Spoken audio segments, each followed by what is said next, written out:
Good morning students. आज अपने 12th agriculture chemistry का जो चैप्टर नंबर 10 चल रहा था, अध्याय नंबर 10 जैव रसायन पढ़ रहे थे अपन। जैव रसायन के अंदर अपन ने बातें कर ली थी कि जैव रसायन पे सबसे पहले पढ़ा अपन ने। जैव रसायन शब्द किसने दिया? तो एक वैज्ञानिक थे, कॉल न्यूबर्ग, जिन्होंने जैव रसायन शब्द दिया था। इसके बाद में अपन ने बात की कि जैव रसायन होता क्या है। अपने शरीर की जैव का मतलब जीवों के, पादप या जंतु, उनके जैविक कार्यों के बारे में अपन अध्ययन करते हैं, जैविक क्रियाओं के बारे में अध्ययन करते हैं, वो जैव रसायन। फिर इसके बाद में अपन ने जैव रसायन के अंदर शुरू किया था आपके कौन सा चैप्टर शुरू? जैव रसायन के अंदर अपन ने शुरू किया था कार्बोहाइड्रेट के बारे में। इसके अंदर क्या पढ़ा था?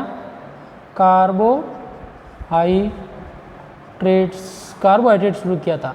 कार्बोहाइड्रेट क्या होते हैं उनके बारे में अपन ने इसकी पहले परिभाषा की बात की, फिर कार्बोहाइड्रेट के प्रकारों के बारे में बात की।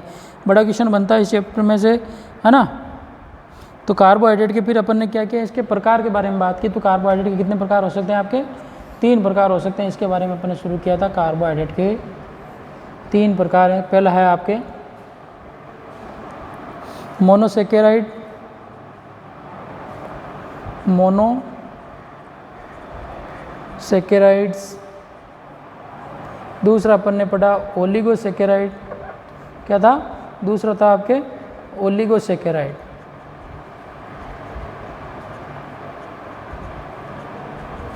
दूसरा आपके ओलिगोसेकेराइड। और तीसरा अपन ने पढ़ा था पॉलीसेकेराइड, जो अपने लास्ट क्लास में बात की थी पॉलीसेकेराइड के बारे में। ठीक है, तो ये अपन ने 3 बातें कर ली, मोनोसेकेराइड, ओलिगोसेकेराइड और पॉलीसेकेराइड के बारे में। इसके अंदर अपन ने पढ़ लिया था कि मोनोसेकेराइड क्या होते हैं, ओलिगोसेकेराइड क्या होते हैं, इनके एग्जाम्पल, इनके सामान्य सूत्र, ये सारी बातें की थी, है ना। तो मोनोसेकेराइड किसे कहते हैं अपन? जिसके अंदर क्या होता है, जिसके जल अपघटन के द्वारा क्या होती है, आपके एकल शर्करा का निर्माण होता है, उसे अपन क्या कहते हैं? मोनोसेकेराइड कहते हैं। मतलब सरल शर्करा में करने पर सरल रूप में परिवर्तित नहीं किया जा सकता। मतलब इसका क्या होता है? सरल शर्करा में परिवर्तित नहीं होती है। और ये क्या होती है? एकल शर्करा। सेकेराइड का मतलब शर्करा और मोनो का मतलब एकल। तो एकल शर्करा होती है। और इसका एक सामान्य सूत्र भी देखा था अपन ने, CH2ON। ठीक है ना, ये N है यहाँ पे, CH2ON। तो ये अपन ने एकल शर्करा, इसका सामान्य सूत्र भी देख लिया था। और इसके पीछे अनुलग्न लगता है आपके ओज, अनुलग्न लगाते हैं अपन, ये भी बात कर ली थी अपन ने। ठीक है, ये मोनोसेकेराइड के संदर्भ में कुछ बातें थी। इसके अलावा इसके अंदर कौन कौन सी शर्कराएँ होती है? ट्राइओज, टेट्रोज, पेंटोज, हेक्सोज, ये सारी शर्कराएँ अपन ने पढ़ लिया थी। ट्राइओज के एग्जाम्पल, टेट्रोज के एग्जाम्पल, पेंटोज के एग्जाम्पल और हेक्सोज के एग्जाम्पल। हेक्सोज के अंदर इंपॉर्टेंट था आपके क्या? Glucose, galactose, fructose. ग्लूकोज का सूत्र C6H12O6, है, C6H12O6 ये था। फिर ओलिगोसेकेराइड का, ओलिगो का मतलब क्या होता है? कुछ, है ना, कुछ, और शर्करा का मतलब कुछ शर्कराएँ। या फिर इसकी परिभाषा के अंदर पढ़ें तो अपन 10 जल अपघटन करने पर 2 से लेकर 10 शर्कराएँ बनती है। ठीक है, ये अपन ने पढ़ा था ओलिगोसेकेराइड के अंदर। और ओलिगोसेकेराइड के अंदर अपन ने बात कर ली थी, इसके अंदर भी क्या होते हैं? मोनोसेकेराइड की संख्या के आधार पर इसको बांटा गया था। इसके अंदर आते हैं आपके डाइसेकेराइड, ट्राइसेकेराइड, टेट्रासेकेराइड और पेंटासेकेराइड। जिसके अंदर सबसे इंपॉर्टेंट क्या था? आपके डाइसेकेराइड था। और डाइसेकेराइड सबसे इंपॉर्टेंट था इसके अंदर। तो डाइसेकेराइड का एक सामान्य सूत्र भी अपन ने देखा था। एक बार 2 मिनट में पूरा रिवाइज करवा दे रहा हूँ मैं आपको ना। डाइसेकेराइड के अंदर इसका एक सामान्य सूत्र भी था डाइसेकेराइड का, आपके C12H22O11। ठीक है ना, ये डाइसेकेराइड के अंदर इंपॉर्टेंट थी आपके सुक्रोज, लैक्टोज और माल्टोज। सुक्रोज क्या होती? दूध और गन्ने और चुकंदर में पाई जाती है। और ये इसके अंदर एक ग्लूकोज का अणु और एक फ्रुक्टोज का अणु जुड़ता है। लैक्टोज के अंदर क्या होते हैं? ये दुग्ध शर्करा होती है। और इसके अंदर क्या होता है? लैक्टोज के अंदर ग्लूकोज और गैलेक्टोज जुड़ता है। और लास्ट अपन ने पढ़ा माल्टोज। माल्टोज के अंदर क्या होते हैं? 2 ग्लूकोज के अणु जुड़ने से माल्टोज बनती है। और 2 शर्कराएँ, 2 मोनोसेकेराइड की शर्कराएँ किससे जुड़ी रहती है? आपके 2 मोनोसेकेराइड की शर्कराएँ ग्लाइकोसाइडिक बंध के द्वारा जुड़ी रहती है। ये अपन ने बात कर ली, इसके अंदर कुछ इंपॉर्टेंट बातें। फिर अपन ने बात की थी पॉलीसेकेराइड। पॉली का मतलब क्या होता है? बहु शर्कराएँ ना, एक से अधिक शर्कराएँ जुड़ी हुई जल अपघटन के द्वारा बनती है। इसके अंदर क्या होती है? बहुत सारी शर्कराएँ बनती है। और ये क्या होती है? अशर्करा होती है, स्वादहीन होती है और जल में अविलीय, अक्रिस्टलीय होती है। और इसका सामान्य सूत्र भी अपन ने देखा था, इसका C6H10O5 C6H10O5, ये आपके क्या था, पॉलीसेकेराइड का सामान्य सूत्र था, इसके बारे में बात कर ली। और फिर पॉलीसेकेराइड को दो भागों में बांटा गया था, एक तो साधारण पॉलीसेकेराइड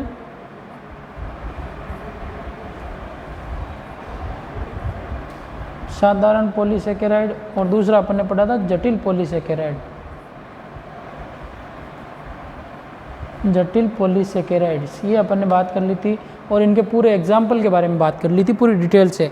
तो लास्ट क्लास में अपन ने साधारण के अंदर अपन ने देखा था कि कौन सी थी आपके साधारण, स्टार्च है, सेल्यूलोज है, ये साधारण शर्कराएं थी, है ना, स्टार्च, सेल्यूलोज, इनुलिन, ये क्या है, साधारण शर्कराएं। इसके अलावा अपन ने बात ग्लाइकोजन, ये साधारण शर्कराएं। जटिल के अंदर पेक्टिन और लिग्निन, हेमीसेल्यूलोज, तो पेक्टिन जेएमएम जेली बनाने में काम आता है। यहाँ तक अपन ने पिछली क्लासों तक अध्ययन कर लिया था कार्बोहाइड्रेट के बारे में पूरी डिटेल से, ठीक है ना। आज अपन इसके आगे शुरू करते हैं कार्बोहाइड्रेट के अंदर कार्बोहाइड्रेट के जैविक कार्य के बारे में। फिर इस कार्य के बाद में कार्बोहाइड्रेट कंप्लीट हो जाएगा इसके अंदर, और अगला टॉपिक शुरू करेंगे अपन प्रोटीन, ठीक है ना। कार्बोहाइड्रेट के बाद में प्रोटीन के बारे में, जैव रसायन मतलब बायोकेमिस्ट्री के अंदर जो भी उत्पाद आते हैं उनके बारे में अपन पूरी डिटेल से बात करेंगे। और एक ना एक का बड़ा क्वेश्चन आता है हर साल। तो अगला है हेडिंग कार्बोहाइड्रेट्स के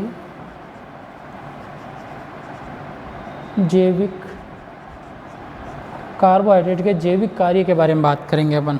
तो कार्बोहाइड्रेट के जैविक कार्य क्या हो सकते हैं, इनके बारे में अपन बात करें तो दो तीन कार्य हैं कार्बोहाइड्रेट के इम्पोर्टेंट, उनके बारे में बात करेंगे। ये क्या है, मनुष्य में भोजन के लिए सबसे इम्पोर्टेंट है कार्बोहाइड्रेट। अपन ने बात कर ली आलू में, चावल में, है ना, मक्का में, इन सब के अंदर पाया जाता है।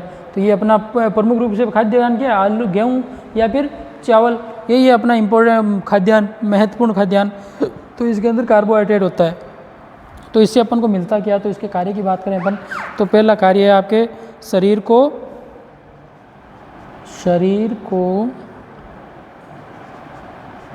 ऊष्मा एवं ऊर्जा प्रदान करना। शरीर को ऊष्मा एवं ऊर्जा प्रदान करना पहला इंपॉर्टेंट कार्य है कार्बोहाइड्रेट का, कि ये शरीर को क्या करता है, आपके ऊष्मा मतलब हीट देता है अपन को। शरीर के अंदर गर्मी रहती है, टेम्परेचर जो अपना बना रहता है 36.37 डिग्री सेल्सियस लगभग, जो वो बना रहता है कार्बोहाइड्रेट अपन भोजन में लेते हैं। इसके कारण अगर आप भोजन एक दिन नहीं करते हैं तो आप देखते हैं आपके शरीर में कमजोरी आ जाती है, अनेक प्रकार की बीमारियां होने लग जाती है ना। तो इस प्रकार से आपको भोजन क्या ले अपने लिए सबसे इम्पोर्टेंट है ना। तो भोजन के अंदर कार्बोहाइड्रेट शरीर को ऊष्मा प्रदान करता है और ऊर्जा अपन को एनर्जी देता है, जिसके कारण अपन पैदल चलते हैं, है ना। ये सारी कार्य किसके कारण होते हैं, आपके कार्बोहाइड्रेट के कारण। अपन शरीर को ऊष्मा प्रदान करता है और ऊर्जा प्रदान करता है, कौन, कार्बोहाइड्रेट। शरीर को ऊष्मा एवं ऊर्जा देने से अपन क्या करते हैं, जैसे अपन भोजन करने के बाद अपन के अंदर तरोताज़ा हो जाते हैं और अपन को घूमने फिरने में आसानी रहती है, पैदल चलते हैं। तो अगर आप एक दिन भोजन नहीं करते हैं तो आप उठते हैं तो आपको चक्कर आने लग जाते हैं, 2 दिन नहीं करते हैं तो आपको धीरे धीरे बीमारियां लगने लग जाती है। इसके लिए तो कार्बोहाइड्रेट क्या उत्पन्न करता है अपने शरीर में, ऊष्मा एवं ऊर्जा उत्पन्न करता है, जिससे कार्बोहाइड्रेट का क्या होने लग जाता है, आपके कार्बोहाइड्रेट से शरीर में ऊष्मा एवं ऊर्जा बन जाती है। दूसरा कार्य की बात करें अपन तो कार्बोहाइड्रेट का है आपके कोशिका झिल्ली का निर्माण करता है। कोशिका झिल्ली का निर्माण करना,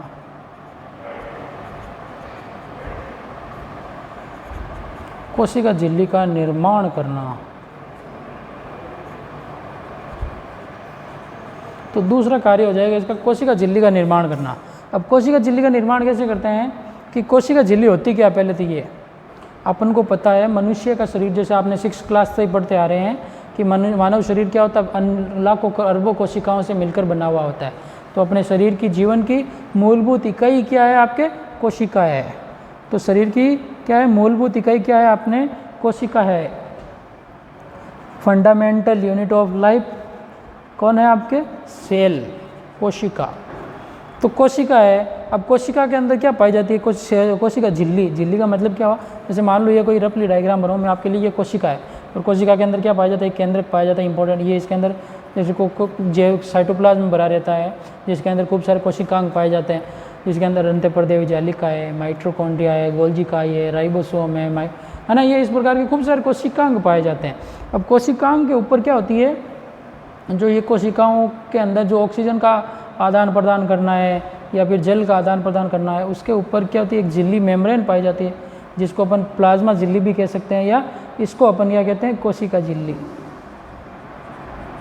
जिसको अपन प्लाज्मा मेम्ब्रेन कहें चाहे सेल मेम्ब्रेन कहें, कोशिका झिल्ली एक ही बात है। तो ये कोशिका झिल्ली पाई जाती है पादपों के अंदर, इसके ऊपर एक कोशिका भित्ति भी पाई जाती है, उसकी बात बाद में करेंगे। तो कोशिका झिल्ली कहाँ पर, कोशिका का ऊपरी आवरण, पादप एवं जंतु कोशिका दोनों में पाई जाती है ना। तो कोशिका झिल्ली का निर्माण का कौन करता है, आपके कार्बोहाइड्रेट करता है, कोशिकाओं का झिल्ली का निर्माण करना। तो झिल्ली के निर्माण से उसके अंदर आदान प्रदान अच्छे से हो जाता है और कोशिका का आकार भी निश्चित बना रहता है ना, ज़्यादा बड़ा नहीं होता, ज़्यादा छोटा नहीं होता है ना। तो इस प्रकार से कोशिका झिल्ली ऑक्सीजन एवं कार्बन डाइऑक्साइड का, जल का वितरण दोनों को नियंत्रित करती है। और कोशिका झिल्ली का निर्माण कौन करता है, आपके कार्बोहाइड्रेट। कोशिका की खोज किसने की, ये तो पता है आपको, मृत कोशिका की खोज करता तो आपके रॉबर्ट हुक 1665 में। कौन थे आपके, रॉबर्ट हुक, जिन्होंने 1665 में खोज की थी। और उसके अलावा एक वैज्ञानिक हुए थे ल्यूवेनहॉक, उन्होंने 1674 में क्या किया था, जीवित कोशिका के बारे में बताया था, तालाब के अंदर, जल के अंदर जीवित कोशिका के बारे में बात की थी। तो ये तो मृत कोशिका खोज करता है, पता लगाने वाले, और ये आपके जीवित कोशिका की, दोनों चीज़ें याद रख सकते हैं आप। तो दो कार्य हो गए कार्बोहाइड्रेट के। पहला कार्य अपन ने पढ़ लिया कि शरीर को ऊष्मा एवं ऊर्जा प्रदान करता है, दूसरा अपन ने कोशिका झिल्ली का निर्माण करना। अब तीसरा है, इसका इंपॉर्टेंट कार्य पादपों के कंकाल का निर्माण करना। क्या है, पादपों के कंकाल का निर्माण करना। तो तीसरा कार्य हो गया इसका कि पादपों के कंकाल का निर्माण करने का कार्य करता है ये, है ना। पादपों के कंकाल के निर्माण में भी इम्पोर्टेंट रोल निभाता है कि पादप में कंकाल का निर्माण कैसे होगा।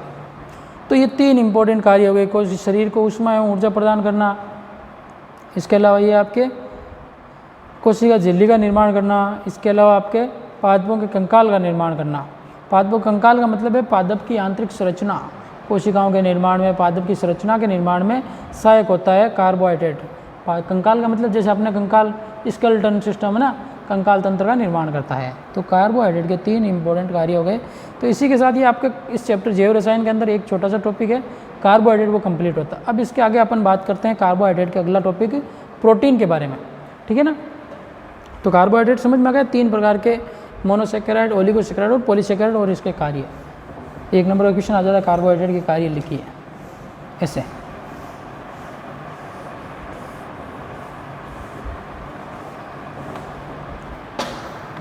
अब अगला यूनिट है आपके इसी के अंदर, इसी चैप्टर के अंदर प्रोटीन। क्या लगाते हैं अपन, प्रोटीन।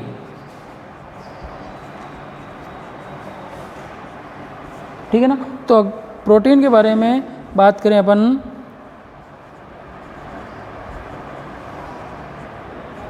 प्रोटीन, तो प्रोटीन से संबंध में बात करें तो सबसे पहले अपन को ये पता होना चाहिए प्रोटीन शब्द होता क्या है, प्रोटीन शब्द कहाँ से लिया हुआ है, फिर उसके बाद में परिभाषा की बात करेंगे अपन।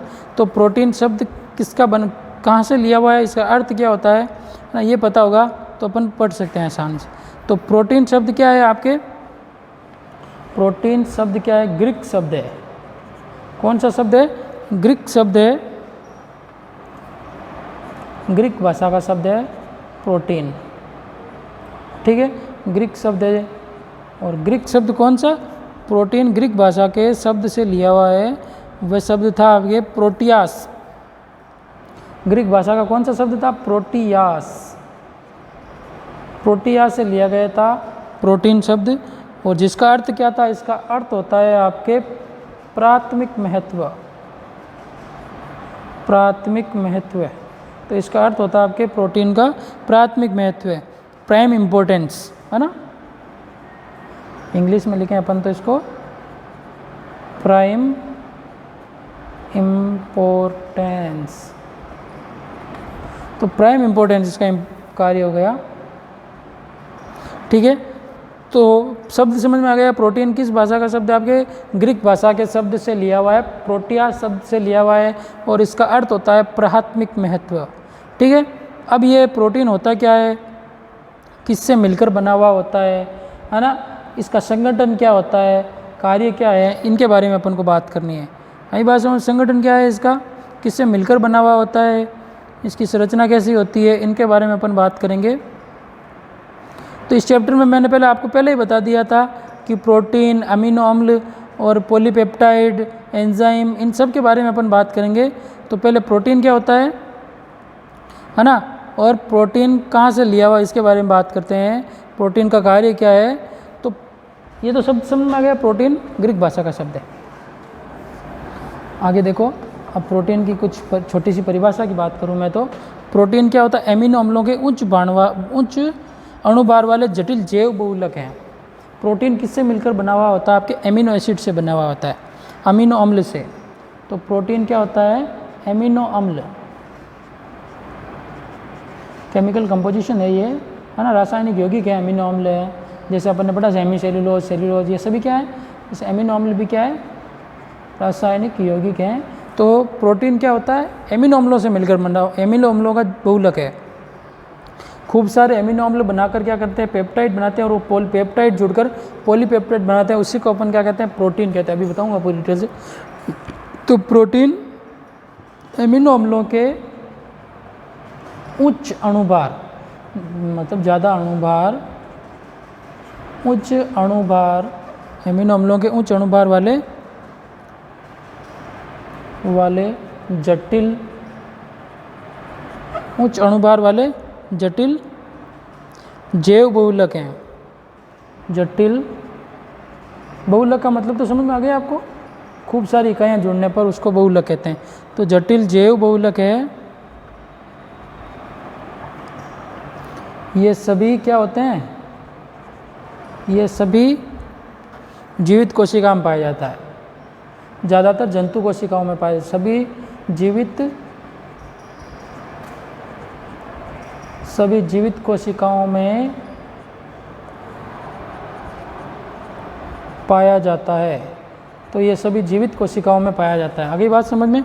तो एमिनो अम्लों के, प्रोटीन क्या है, एमिनो अम्लों के उच्च अणुभार वाले जटिल जैव बहुलक हैं। मतलब क्या हो गया कि ये जैसे एमिनो अम्ल हैं खूब सारे, ठीक, ये एमिनो अम्ल जुड़ने हैं तो उससे क्या बनेगा, आपके प्रोटीन बनेगा, मतलब एक प्रोटीन का अणु बनेगा। ये पूरे एमिनो अम्ल जुड़ेंगे तो एक प्रोटीन, मतलब इनका बहुलक है ये। खूब सारे एमिनो अम्ल जुड़ने से एक प्रोटीन का निर्माण होता है। और प्रोटीन क्या कहाँ पाई जाती है, जीवित कोशिकाओं में, सभी जीवित कोशिकाओं में पाई जाती है, मृत कोशिकाओं में नहीं, जीवित कोशिकाओं में प्रोटीन पाई जाती है। और इसका अर्थ तो आगे ही समझ में आपके कि अर्थ क्या है, ये ग्रीक भाषा के शब्द प्रोटिया से लिया हुआ है, जिसका अर्थ होता है आपके प्राथमिक महत्व है। अब ये प्रोटीन क्या होता है, वनस्पतियों की तुलना में क्या होता है, आपके जंतुओं में ज़्यादा पाया जाता है ना। तो इसकी मात्रा क्या होती है, जंतुओं में ज़्यादा पाई जाती है। किसकी तुलना में, पादपों की तुलना में जंतुओं में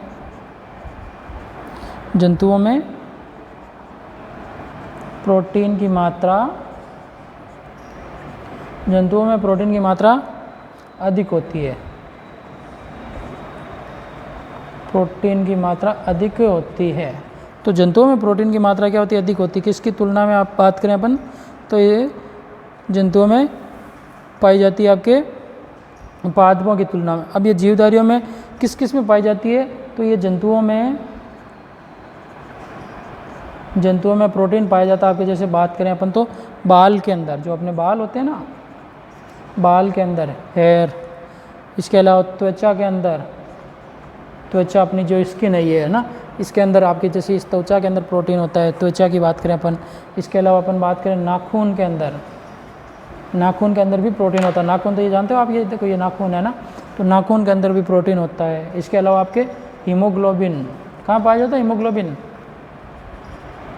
शुरू से पढ़ते आ रहे हो, और हीमोग्लोबिन, तो हीमोग्लोबिन अपने ब्लड में पाया जाता है, जिसके कारण रुधिर का रंग क्या होता है आपके, लाल होता है, वर्णक है ये, है ना, पिगमेंट है, तो हीमोग्लोबिन में।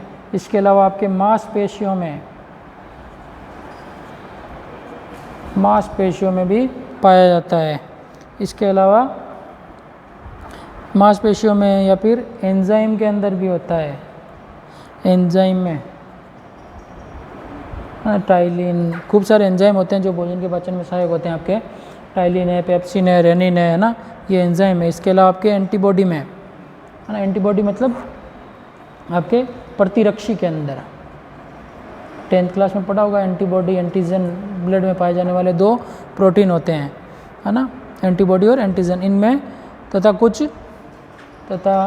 कुछ हार्मोन में भी प्रोटीन होती है। तो ये तो प्रोटीन किन में पाई जाती है, प्रोटीन का इम्पोर्टेंस क्या है, आदि में क्या होती है, प्रोटीन पाई जाती है। तो सिंपल सी बात आ गई कि प्रोटीन किस में पाई जाती है, इन सब के अंदर प्रोटीन आदि प्रोटीन के बने होते हैं।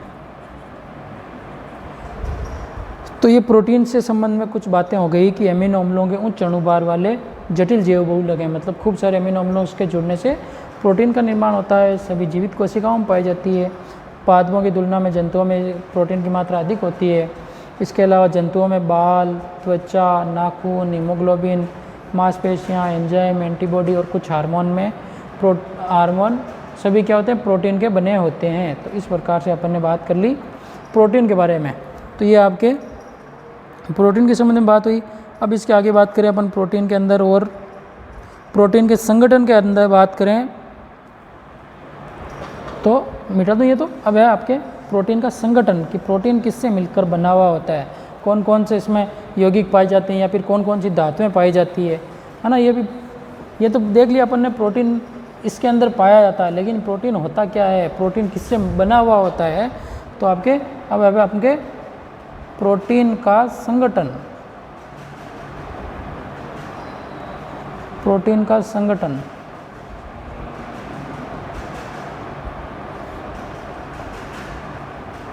प्रोटीन के संगठन की बात करें तो प्रोटीन किससे मिलकर बना हुआ था उसके बारे में। तो प्रोटीन का संगठन क्या होता है, सभी प्रोटीन क्या होती है, नाइट्रोजन युक्त कार्बनिक यौगिक हैं। मतलब उनके अंदर क्या होती है, प्रोटीन में नाइट्रोजन से ज़्यादा, सबसे ज़्यादा मात्रा नाइट्रोजन की होती है, नाइट्रोजन युक्त होती है। इसके अलावा नाइट्रोजन के अतिरिक्त इसमें क्या होती है आपके कार्बन, नाइट्रोजन के अतिरिक्त आपके कार्बन,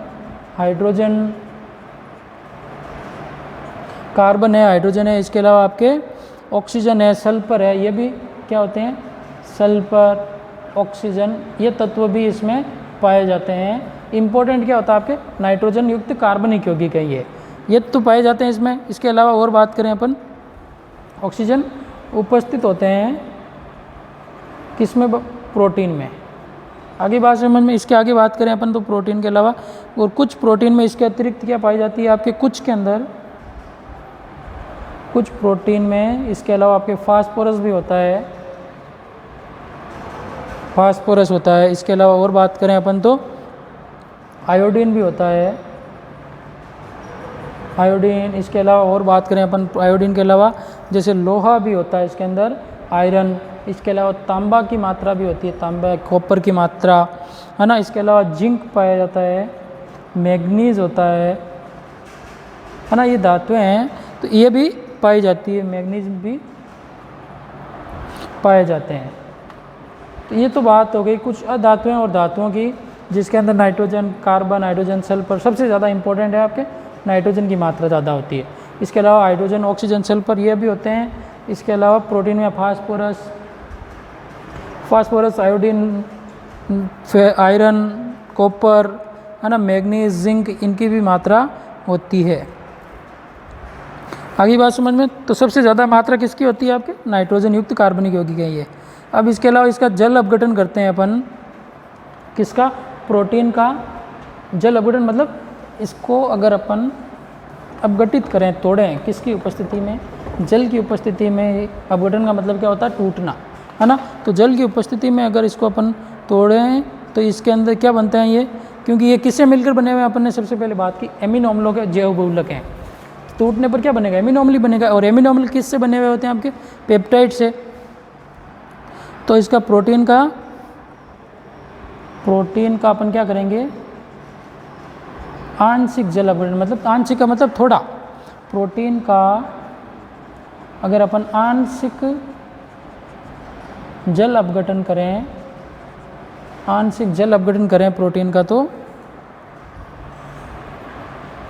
आंशिक जल अपघटन कराने पर क्या बनेगा आपका, प्रोटीन के आंशिक जल अपघटन कराने पर भिन्न भिन्न क्या बनेंगे, भिन्न अणुभार वाले, भिन्न अणुभार वाले पेप्टाइड प्राप्त होते हैं, पेप्टाइड प्राप्त होते हैं। तो भिन्न अणुभार वाले पेप्टाइड प्राप्त हुए हैं और पूर्ण जल अपघटन करवा दें अपन, पूर्ण जल अपघटन हो जाए इसका, पूर्ण जल अपघटन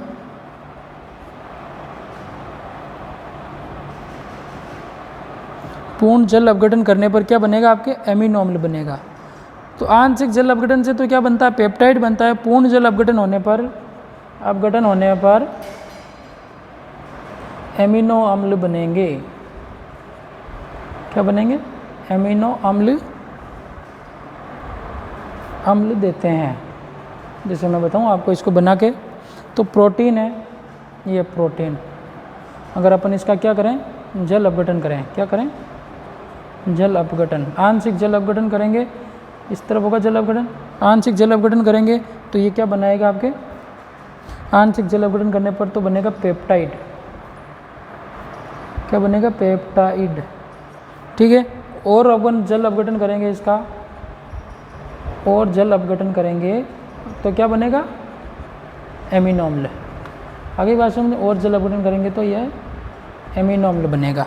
तो इस प्रकार से समझ सकते हैं अपन कि अगर आंशिक जल अपघटन करते हैं तो पेप्टाइड बनता है, और पूर्ण जल अपघटन करेंगे तो क्या बनेगा, आपके एमिनो अम्ल बनेगा। आगे बात समझ में, तो वास्तव में प्रोटीन क्या है, तो प्रोटीन वास्तव में क्या है, एमिनो अम्लों के वास्तव में एमिनो अम्लों से निर्मित पॉलीपेप्टाइड, एमिनो अम्लों से निर्मित पॉलीपेप्टाइड, एमिनो अम्लों से निर्मित पॉलीपेप्टाइड संरचना है, पॉलीपेप्टाइड होते हैं। आगे बात समझ में, तो अपन कह सकते हैं सभी प्रोटीन क्या होती है, सभी प्रोटीन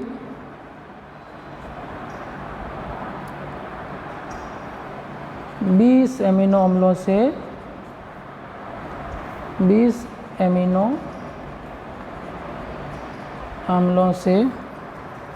बने होते हैं।